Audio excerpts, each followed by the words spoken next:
Hey, last video. So we recap. Um, got together your first thoughts about good writing. Complicated some things a little bit, maybe with that ransom note activity, and talked a little bit about how things can be different in different contexts. We went through some common myths um, about good writing, especially academic writing, and now we're gonna kind of transition into going through what the skills are that we're going to be going through in this class. There are five sort of um, kind of universal skills. So, like when we went over the ransom note, we kind of talked about how the third letter wasn't as good as the first one, even though it had some like standard features that we would tend to say like, oh, that's good because it has good grammar or it has good flow. Um, but it has to be still has to be successful. So what we want to focus on in this class is more skills good writers have rather than specific features, because features that are considered good could be different in different genres, but skills that writers have and researchers have are pretty similar across the board. So we're going to focus on five skills that kind of no matter what you go into, people agree that like good writers can do this, you know? So we're going to start with this, and this is kind of a big deal. So we're going to review these kind of throughout the term and come back to them and do a lot of practice with these things and try to note kind of where we're working on these skills and which assignments. These are the skills the class focuses on and the skills that your work is assessed on when we get to the portfolio, the things that we'll be working on and revising for and kind of breaking down. So pay attention. So the first one is rhetorical knowledge, and it sounds fancier, I guess, than it is. When we say rhetoric, we kind of just mean communication, you know? So when we're thinking about rhetorical knowledge, we're kind of just thinking about communication knowledge. So the goal with rhetorical knowledge is just understanding how communication works, that situations and contexts are different, and that there are things you have to think about and make decisions about in each individual context, like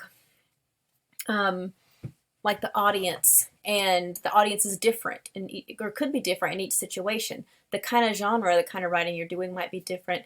Your purpose might be different, and therefore your work might look different. What's considered good might be different. There might be some different needs and some different skills that you're going to use.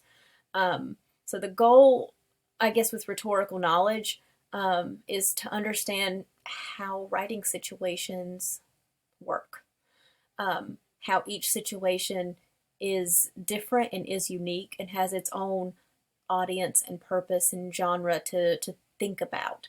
And we're going to spend the term kind of breaking down some of the skills and strategies to help you do that, to help you write well in different contexts. Knowledge of conventions, again, sounds fancy. It really, and I add genre in here because I really think if you think about the word genre and you think about genre conventions, that really is what this particular skill has to do with. It's sort of a really small subset of rhetorical knowledge because it does kind of focus on just understanding the different kinds of writing that you could be using. When we looked at the ransom note, for example, we looked at the conventions. We talked about the purpose of that genre, what it's used for, and its features. And that's really what knowledge of conventions is understanding how to recognize and use different conventions, different features of genres. Whether it's essays, presentations, stories, blogs, reports, annotated bibliographies, just knowing how to figure out what the style and what the expectations and what the rules are for that genre, what is good in this genre. So some of the things we typically know, like we typically know conventions that are important are, rules and like guidelines that have to do with citations and mechanics and, usage and spelling and grammar and all that fun stuff. We don't typically think about things with genre that matter, like the style or the type of writing that you're doing can sometimes tell you what the content is supposed to be or not supposed to be, what style it's in, how it's going to be organized. Even with the ransom note, we talked about how it's supposed to be organized, what the tone is supposed to be. There might be certain graphics or word choice that's considered better. That genres are kind of, the rules for each genre developed over time by the people who read and write in those genres. So people who read and write annotated bibliographies decide what's good. People who read and write, blogs decide what's good about blogs. Decide what the expectations are going to be, and it can change. And then it shapes what we think of as correct in that genre. So a takeaway thing with knowledge of conventions is that correctness, the way we think of it, is kind of a myth. At least universal correctness, like saying grammar or flow or details or description or conciseness or being brief, like all of those are individual features, and those features can change depending on what genre you happen to be writing in. What is considered correct is really just correct in that genre, in that context. In this type of writing, we like to see this. So the grammar, order, citations, all of those things can change and be different across different kinds of genres. So good writers are adaptable to different expectations and to multiple genres. Composing processes.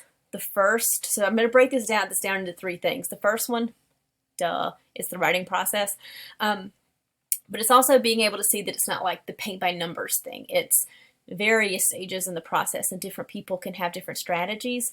And that the processes are sometimes reciprocal. Like sometimes you have to start over and do things again, and you might have to go, start with your outline, and some people don't even use an outline, but you might start there and write your draft, and it sucks, and you have to go back and do it again. So it's not really this linear, like I do this, then this, then this. It's knowing your process and how you write. And some of that is knowing, like, I know what my strengths and weaknesses are. Therefore, I know what habits I need to have in my process that help me build on my strengths and work around my weaknesses. For instance, when I was in grad school, a friend of mine had I'm so envious of her strategy and how she was able to write like this. She would just sit down and she would do what I call a word vomit. Like she would literally sit down on the computer and just blah, blah, blah, blah, and her thoughts would just go on the paper for like 5 pages. She would just spit it all out, and then she would leave. She would go have a beer, come back, and turn the mess into magic. And it was wonderful for her. I can't do that. I struggle with organization. So I am an outliner. I have to, but in a really messy ADD kind of way, I have to make, especially for academic writing, I have to make like 8 different outlines and then start filling in random chunks. Like I know this section is going to be here, so I'm just going to start here and then start deleting the outlines I know won't work until I bring everything into one outline. And it's just tedious and it's a lot, but it's what I have to do. In order to make it work, and I know that that's what works for me, and it's different than what works for my friend.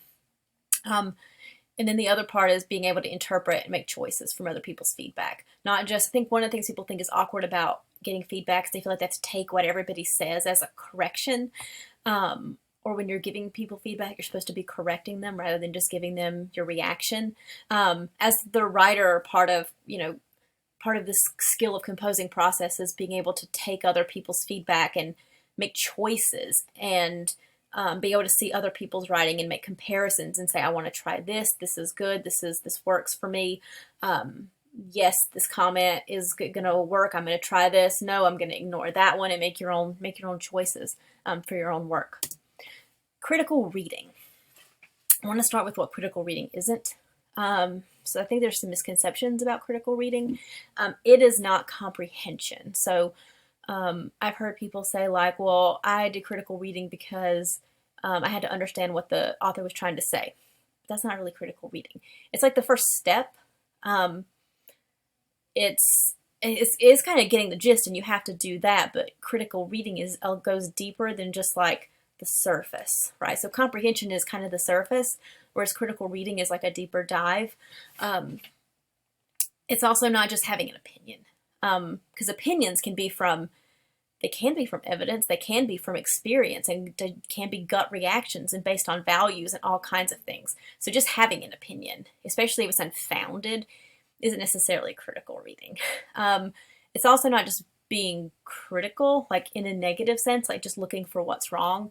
I think people will assume that with, again, like with peer feedback, people say they have to be looking for what's wrong, but we don't read most things that way. Like, you don't get online and read things. Well, maybe you do if you're reading the news, but you don't typically go through things and like, I have to find what's wrong.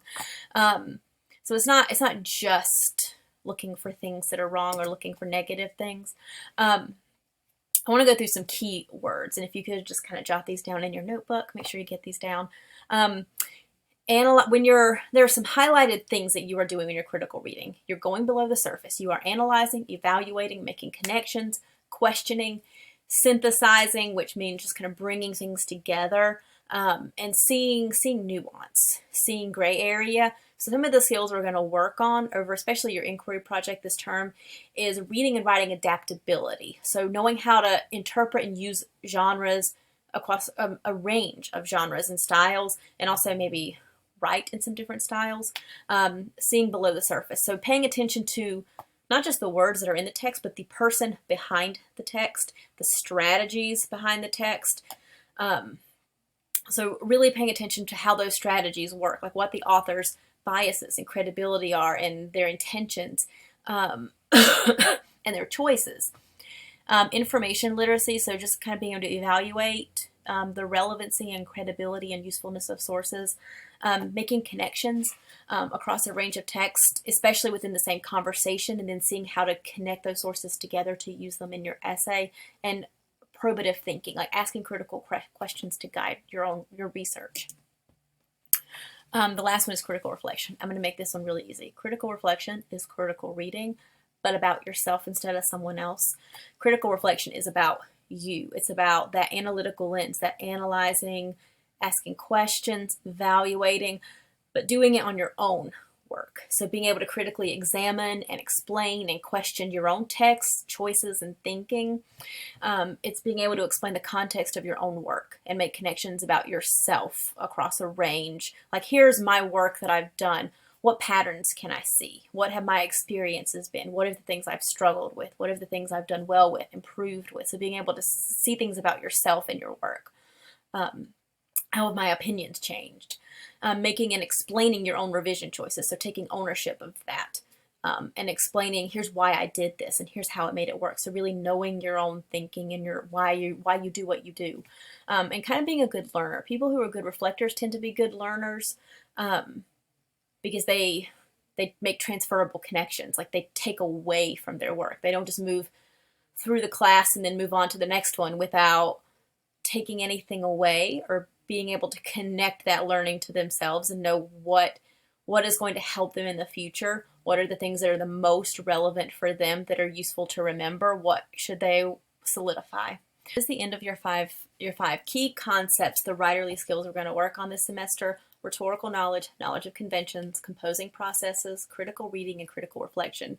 You're going to do a really quick little practice quiz at the end of this video, and then that will be the end of session 2.